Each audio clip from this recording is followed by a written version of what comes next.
Obeba ni sawi na dio ori nyeko.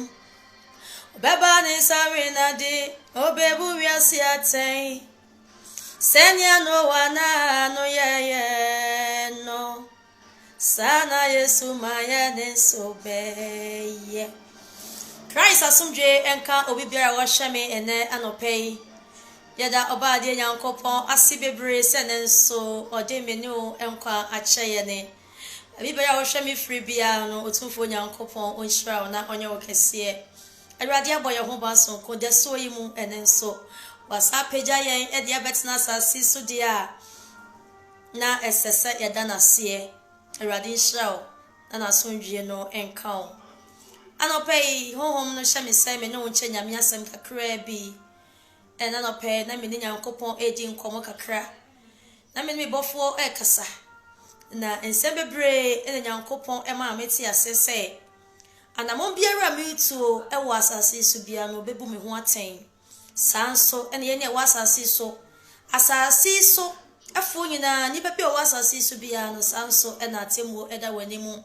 Said ya ne ka se obra ya kwantuo. Okwan na wonam so. Enti okwan na wonam so no eno ho na Awurade Nyankopon se obebu aten. Enti na asem nyina ene se hwewa kwan eyie. Hwewa kwan eyie. Beebi a wotutu wonam esie.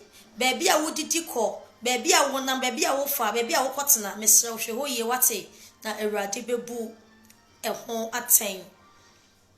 Ezekiel kan sembi Ezekiel chapter 7 verses number 1 ede ba ase ho no.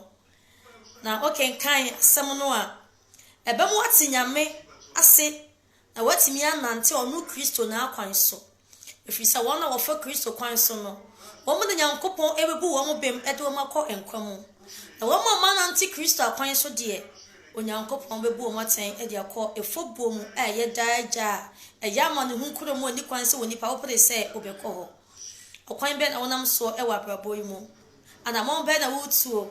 Ehe na wobokoko mpa wosi. Ehe fa na wotena. Bible say enhyira na onipa wontena fidifo tena bia. Enti ehe na wodidi kọ. Mesro se hwa kwan yie. Na Awurade Nyankopon eba pje ya na mo yetu asasi so. Emfie dodo a wobedi ye, abdabo a woboye, ekwan a wofa aso, asem bia wo kan ye, de nema wo ye bia no eya kwantuo maame obebu ho aten. Enti Ezekiel chapter 7 verses number 1 no obeka kire wo se Onyankopon bu asase ni oman no aten. Asase yeti so yi ene oman no Onyankopon ye de ebu no aten. Yenkenka nyame asem kakra na yenchechire mo na yemfa kakra enso so na mefama no emra ewiye.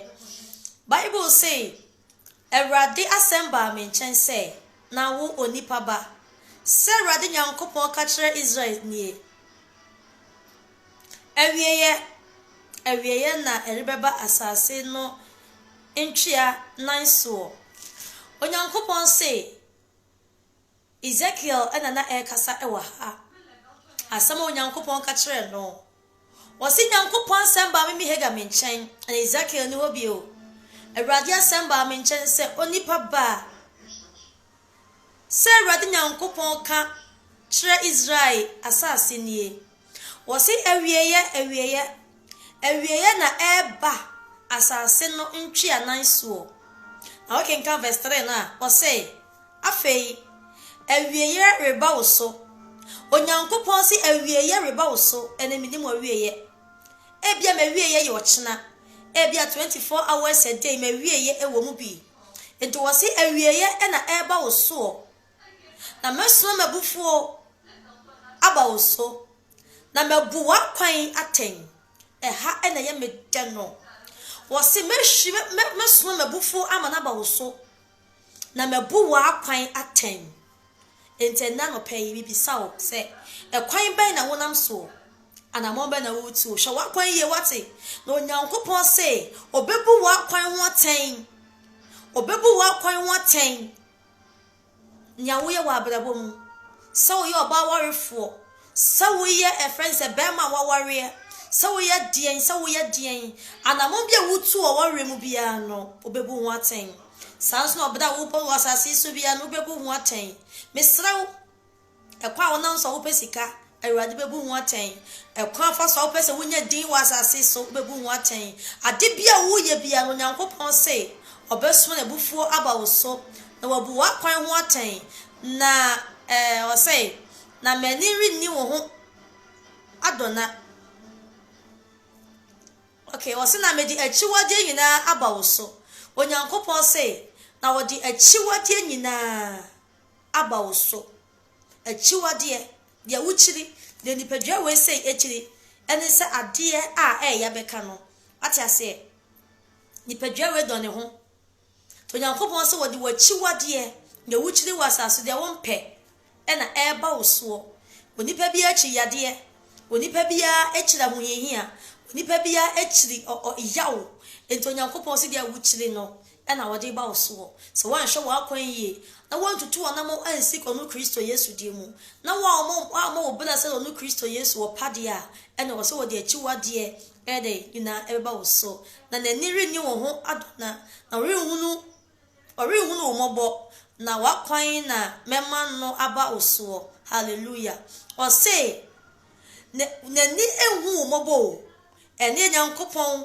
eti wo so akonwa so Wati merciful city so a dan na ye boni o ye boni tie no a ne adwan kwotoa na ode yemfo so acha ye no afedo Nyankopɔn si awieye na eba wo so no die afedo wo hu mobo afedo wo beso afre no so wo hu mobo wo betie mu dendenden so wonte wo ne efri se wo kire so hwe na akwan wa hwe na akwan ti wode nia ya eba wo so awieye na abaye onipa se de no wana ne ye no sa na Nyankopɔn ma ye to so mienu so eba sa na awieye nso de eba wo so enti mesra wo so be hwe wo akwan eyie wotutu anamo esi Nyankopɔn edie mu na awieye no ama meto se de betu so da mangomora fo na no wa penso ebetu wo nipa no mesra wo se ema nyede ema emeto Onyankopɔn se ori ehu mobo da biara da ori hunu wo mobo wa kwan na mema no aba wo so na wachiwade atena wo mu na mahunu se na mahunu se meni Awurade Ezekiel se Awurade Nyankopɔn sie ni adebone biako bi hwe ereba tuotwa reba sorry asori etia wo hwe ereba asase so tini die wahya no reba wo so ebere no aba dano aben dan no aben hoye na ere na enye meposo enigye ehuru amen yetire Nyankopɔn asem ka kire ye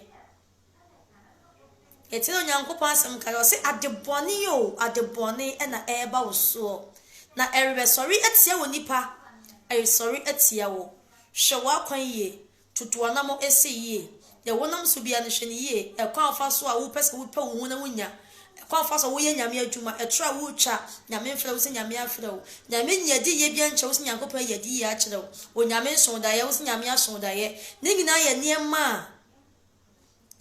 niema eba wo nipa so adebone eba wo so hwe wa kwan ye Awurade nhyira wo na no pay na Kristo onye wo kese o mpagya wo efiri adom nkwa adom mu e wo Yesu Kristo din mu ti amen